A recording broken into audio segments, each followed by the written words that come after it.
प्रदेश के समस्त याची भाई और बहनों को जय हिंद। मित्रों, अभी कुछ समय पहले वीर बहादुर भाई का एक ऑडियो आया है। उसमें तमाम बातें उनके द्वारा बताया गया है और हमसे जवाब मांगा गया है, तो जवाब देना लाजमी है। उनके हर क्वेश्चन का बारी बारी जवाब दे रहा हूं। आपको 24 घंटा पहले मेरे द्वारा ऑडियो करके और आज भी ऑडियो किया गया था। अधिवक्ता के बारे में आप लोगों को बता दिया गया था। हम लोग ऐसा अधिवक्ता का चयन कर रहे हैं जो सिमिलर मैटर 2011 एसआई को जिता चुके हैं। अधिवक्ता वही करना चाहिए जो उस केस से रिलेटेड अनुभव हो, इसीलिए उन्हीं अधिवक्ता का हम लोग चुनाव कर रहे हैं। जो उनके द्वारा कुछ अधिवक्ताओं का नाम बताया गया है, उसमें कुछ ऐसे भी अधिवक्ता हैं जो भारत में बहुत कम रहते हैं। पहले तो ये वो जानकारी ले लें। अब दूसरी बात, कमेटी और मीटिंग की बात आती है। कल शाम को गोविंद जी से जो इलाहाबाद के हैं, हमारी उनसे बात हुई। उन्होंने कहा वीर बहादुर भाई से आप बात कर लीजिए। रात में लगभग हम 9 से 10 बार फोन लगाए और मेरा फोन एक काट दिए। उसका डिटेल है हमारे पास, क्योंकि हम सबको एकजुट करके इस लड़ाई को आगे ले जाने के लिए प्रयास कर रहे हैं। लेकिन कुछ ऐसे भी लोग हैं अवसरवादी, जो अवसर का लाभ लेना और एक दूसरे से लड़ाने में माहिर हैं। फिलहाल चलो कोई बात नहीं है। जो कमेटी का अभी गठन हुआ है और जो मीटिंग हो रहा है, इस मीटिंग से मेरा कोई भी लेना देना नहीं है। उसका मेन कारण है, जो कमेटी मीटिंग हो रहा है 21 जुलाई और 22 जुलाई का, मुझे बहुत अच्छी तरीके से याद है कि 21 जुलाई को हमारा बात होता है और 22 जुलाई को या 21 जुलाई को रात में मुखबिरी हो जाता है और मुझे क्राइम ब्रांच के कुछ अधिकारियों द्वारा पकड़ लिया जाता है। अब ऐसे व्यक्ति विशेष पे हमें विश्वास करके और उनके मीटिंग में सम्मिलित होके क्या मिल जाएगा, जिन्होंने मेरे साथ इस तरीके से घिनौना कार्य किया है, इस भर्ती के साथ किया है, ये आप लोग समझ सकते हैं। दूसरी बात, 2018 में भी यही प्रक्रिया हुआ था जब सिंगल बेंच में रीट पढ़ने वाला था, और आज जब सुप्रीम कोर्ट में रीट पढ़ने वाला है तो भी यही प्रक्रिया हो रहा है। जब रीट पढ़ने वाला होता है तभी क्यों ऐसा याद आता है इस भर्ती का, उसके बीच में तो ऐसा कोई भी याद नहीं आता है। उस समय ऐसा कोई कमेटी गठित नहीं होता है, उस समय अच्छा बुरा का कोई भी निर्णय नहीं लिया जाता है। लेकिन जब रीट पढ़ने वाला होता है तो तमाम विषयों पे याद आता है। इसके पहले भी जब तो आपको लगाव था तो आप मदद कर सकते थे, आप सक्षम थे, आपने क्यों नहीं मदद किया? आपको जब रीट डालना होता है तभी याद आता है इस भर्ती का। हमको तो समझ में नहीं आता है कि आपकी सोच क्या है सर। दूसरी बात, आपने कहा कि मैं 40 लाख रुपया के करीब लिया हूं 3 वर्षों में। चलो ठीक है, आपकी बात मैं मान ही लेता हूं। महोदय, लगभग 2000 के करीब मैंने सिंगल बेंच में और 2000 के करीब डबल बेंच में याचिका डलवाया। लगभग 4000 याचियों का रीट डलवाया। आप जोड़ लीजिएगा कितना हो सकता है। सिंगल बेंच में ज्यादा फीस देना पड़ा था क्योंकि बारी बारी लड़के आए। आप पता कर लीजिएगा उसके बारे में। सिंगल बेंच से लेकर डबल बेंच तक सीनियर एडवोकेट हायर करने में लगभग 7 लाख रुपया लगा है। आप इस बात को भी पता कर लीजिएगा, इसका रसीद है हमारे पास। 1.5 लाख रुपया मुझे अनूप त्रिवेदी जी को एक्स्ट्रा देना पड़ा था। उसका भी हमारे पास सबूत है। Counter, rejoinder, supplementary, interaction, final बहस के लिए हर बार पैसा देना पड़ा। डेट, कम से कम 50 डेट लगवाने में मुझे हर बार पैसा देना पड़ा। सीरियल नंबर अच्छा है, सुनीत कुमार जी के बेंच में हमने 5-5 हजार रुपया तक खर्च किया है, ये भी आप जोड़ लीजिएगा। लगातार 3 वर्षों तक रूम लेके और होटल में खाना खाए हैं, कभी 4 लोग, कभी 5 लोग, 6 लोग। इस भर्ती में जितने भी लोग सम्मिलित हुए हैं, पूरी जिम्मेदारी था मेरा, पूरा मैंने खर्च किया है उन्हीं अभ्यर्थियों के पैसे में से, आप वो भी जोड़ लीजिएगा। फिर सोचिएगा कि कितना रुपया बचा है क्या नहीं है। धरना से लेके किराया, भाड़ा, फोटो कॉपी जो भी है, उन्हीं पैसों में से 3 वर्षों तक हमने एडजस्ट किया है। हमने तो आपको साहब हिसाब दे दिया, आपका मैसेज मुझे पता है, आप भेजे भी थे। जब हम जीत जाते तो आप हमको 10 लाख रुपया देने वाले थे, और आपने ये भी कहा कि मैं 7 करोड़ रुपया इस भर्ती से लिया हूं, मिला है। 394 से ऊपर के अभ्यर्थी वो भी आपको पैसा दिए थे, जिनका अभी तक सिलेक्शन नहीं हो रहा है, वो सीट के लिए माननीय न्यायालय में दर दर भटक रहे हैं। तमाम ऐसे अभ्यर्थी हैं जिनका आपने पैसा लिया था, उनका नियुक्ति नहीं हुआ है। आपने 7 करोड़ रुपया में सिर्फ एक अधिवक्ता हायर किया था, श्री शशिनंदन जी को।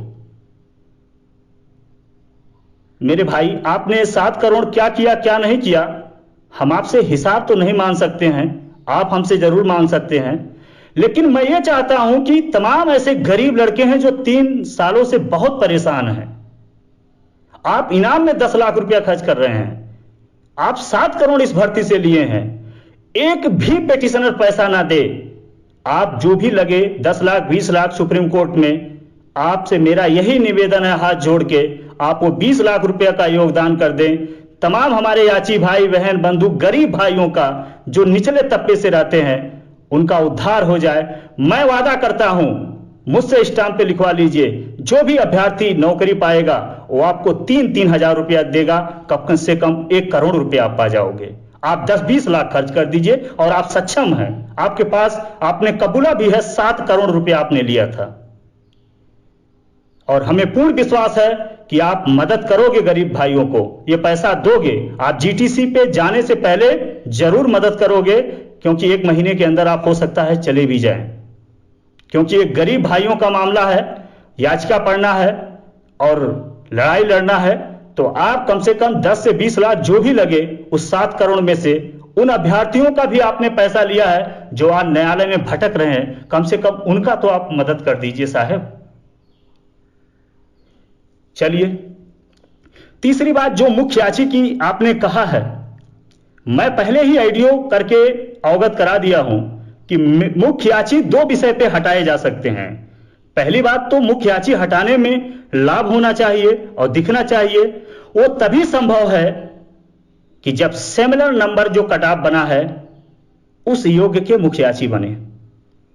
वो चीज से हम सहमति दिखाए हैं कि मुझे कोई चुनाव नहीं लड़ना है कि मुख्य याची हम बनेंगे तो मुख्यमंत्री हो जाएंगे या एसआई हो जाएंगे। मैंने कहा जो अभ्यर्थी योग्य हैं, मेरिट के आधार पे उनको मुख्य याची बना दीजिए, मैं 100% उनका साथ हूं, उनके साथ हूं। लेकिन आप तो राजनीति खेलते हैं साहब, 1 घंटा में कमेटी बना लेते हैं, 2 घंटा में अकाउंट इधर से उधर करवा देते हैं, क्योंकि इस भर्ती के आप ही ठेकेदार हैं। चलिए, अकाउंट नंबर की बात है। हमने स्पष्ट शब्दों में कहा कि जो अकाउंट नंबर प्रोवाइड होगा मेरा, उसका मैं सोमवार को सारी जानकारी सबके सामने रख देंगे। आगे पूरी हिसाब देने के लिए तैयार है। रही बात बिजनेस की, तो बिना कुछ किए किसी का जिंदगी नहीं चल सकता, वो मेरा इंटरनल मामला है, उसमें आप इंटरफेयर नहीं कर सकते हैं। आपका जो इंटरनल मामला है, आप भी लगभग 20 बिजनेस करते हैं, क्या हमने आपका कोई बिजनेस का नाम लिया? हमें सब पता है। सब आपके बारे में जानते हैं, लेकिन आप हमारे एक आदर्श हैं। आपके बारे में टीपा टपड़ी हमें शोभा नहीं देता है, लेकिन आप मेरे बारे में इंटरफेयर करते हैं, ये आपकी सोच है। क्योंकि आप इस भर्ती को भर्ता बनाने के लिए पूरा प्रयास में लगे हुए हैं। चलिए, उससे कोई मतलब नहीं है। ये सारा डिपेंड तो याचिकाकर्ता के ऊपर है, सही क्या है गलत क्या है। ना तो आप हम इस याचिकाकर्ता से बड़े हैं, ना तो आप हैं, ना तो हम हैं। इसका निर्णय याचिकाकर्ता लेंगे। मुझे कोई शौक नहीं है अध्यक्ष पद पे बरकरार रहना, मुझे सिर्फ शौक है वर्दी का। मेरा प्रयास है और ये प्रयास मैं अकेले अपना कर सकता हूं, लेकिन आपके साथ नहीं रह के कर सकता हूं, क्योंकि मुझे 21 जुलाई रात 1:30 बजे का बहुत अच्छी तरीके से याद है, जो क्राइम ब्रांच के अधिकारी मुझे होटल में जाके पकड़े थे। आपने मेरा नंबर सर्विलांस पे लगवा दिया, मेरा लोकेशन आपको दे दिया गया, आपने मुझे 4 डंडा मरवाने की कोशिश किया, लेकिन शायद आपका सपना नहीं वहां पूरा हुआ। अब फिर वही कार्य आप करने में लगे हुए हैं। चलो ठीक है, अकाउंट नंबर की बात किया। अकाउंट नंबर जब मैं हिसाब देने के लिए तैयार हूं, तो आपको क्या समस्या है भैया? क्या चाहते हैं? क्या आपका कोई और मकसद है? क्या आप लड़ाना चाहते हैं हमारी टीम में? ये तो हमको नहीं पता है। ये सारी चीजें आपका हिसाब से लेके, आप जो मैंने हिसाब दिया है आप जोड़ लीजिएगा, मैंने आपका हिसाब नहीं मांगा हूं। आप इतना कृपा कर दीजिए, उस 7 करोड़ रुपए में से जो आपने कबूला है, मेरे पास वो मैसेज भी है, कम से कम जिन अभ्यर्थियों का आपने पैसा लिया था, सिंगल बेंच में भी 120 अभ्यर्थियों का आपने पैसा लिया और आज तक रीट नहीं डलवाया। जो भी आपने 394 से लेकर 96 तक अभ्यर्थियों का आपने पैसा लिया, जब आप बहुत बड़ी भर्ती को लीड कर रहे थे, उन अभ्यर्थियों के ऊपर दया करिए। किसी अभ्यर्थी से पैसा लेने की कोई जरूरत नहीं है, किसी भी अभ्यर्थी का पैसा लेने की जरूरत नहीं है। और हमारे बड़े भाई वीर बहादुर जी मदद कर दें, और भी तमाम लोग कह रहे थे कि इतना मदद कर दे, सब लोग मदद कर दीजिए। ये गरीब भाइयों को पैसा देने की क्या जरूरत है? ये तो किसान घर के हैं, गरीब हैं, कहां से देंगे 2000-3000? हो सकता है मेरी बातें आपको बुरा लगे, लेकिन जो सच्चाई था उसे अवगत कराना अति आवश्यक था। अब रही बात याचिका की बातें और मेरी व्यक्तिगत सोच, मेरी बात, मैं किसी के अंडर में रह के कार्य नहीं कर सकता हूं। दूसरी बात, मैं सबके सहमति से कार्य कर सकता हूं, लेकिन मुझे जब तो 5000 की जरूरत पड़े तो मैं किसी और से मांगूं, फिर दिल्ली जाऊं, काम करूं, यह संभव नहीं। मैं खुद अपने आप अकेले लड़ सकता हूं, यह मेरा फंडामेंटल राइट है। मैं स्वतंत्र हूं, मैं अकेले अपना केस लड़ सकता हूं, लेकिन यह भी नहीं है कि मैं अकेले लड़ूंगा, किसी को प्रभावित होगा उससे, ऐसा कोई बात नहीं है। मैं वर्दी के लिए लड़ा हूं, अंत तक लड़ूंगा। मेरा कौन कौन साथ देगा यह तो मुझे नहीं पता है, लेकिन मैं इतना जानता हूं कि वर्दी जरूर लूंगा। अब आगे जो भी है, सोमवार मंगलवार तक जैसे ही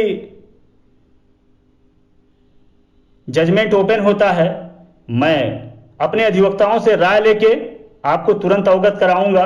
आप, मुझे बहुत भीड़ की जरूरत नहीं है, जो मेरे साथ आए उनको वर्दी दिला दूं, वही मेरे लिए बहुत काफी है। जिनके नजर में मैं बुरा हूं वो कतई मेरा साथ ना दें, और जिनके लिए मैंने लड़ा है, 3 वर्षों तक मैंने किया है, उनके समझ में आता है तो जरूर मेरा साथ दें। ये लड़ाई 3528 का है, मैंने सिंगल बेंच से शुरू किया था तो सुप्रीम कोर्ट तक जाऊंगा, इसमें दो राय नहीं है। कौन साथ देगा कौन नहीं देगा ये मुझे भी अभी पता नहीं है, लेकिन जो मेरी बात थी उसे अवगत कराना अति आवश्यक था।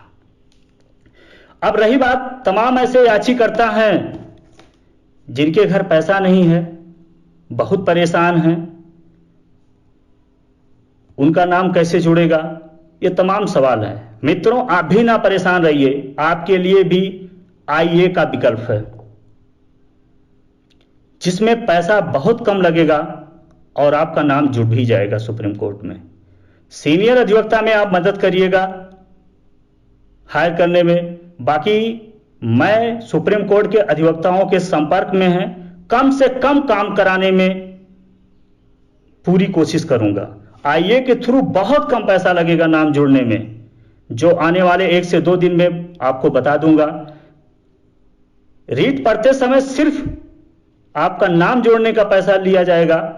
जब आपका हेयरिंग होगा उस समय 200, 400, 600 जो भी बैठेगा इंगेज करने में अधिवक्ता, अपने हिसाब से जो हमारी संख्या रहेगी उस हिसाब से पैसा बताया जाएगा। सुप्रीम कोर्ट के नाम से पैसा को लेके आप डरिएगा ना, कम से कम पैसे में काम होगा, आपको वर्दी मिलेगा, यह हमारा प्रयास है। कौन क्या सोचता है इससे कोई मतलब नहीं है। कल की मीटिंग में मेरा कोई भी योगदान नहीं है, ना उस मीटिंग में मैं सम्मिलित हो सकता हूं। जो मेरे साथ 21 तारीख को हुआ है वो मुझे बहुत अच्छी तरीके से याद है। इसी शब्दों के साथ विराम लेते हैं। जय हिंद, जय भारत।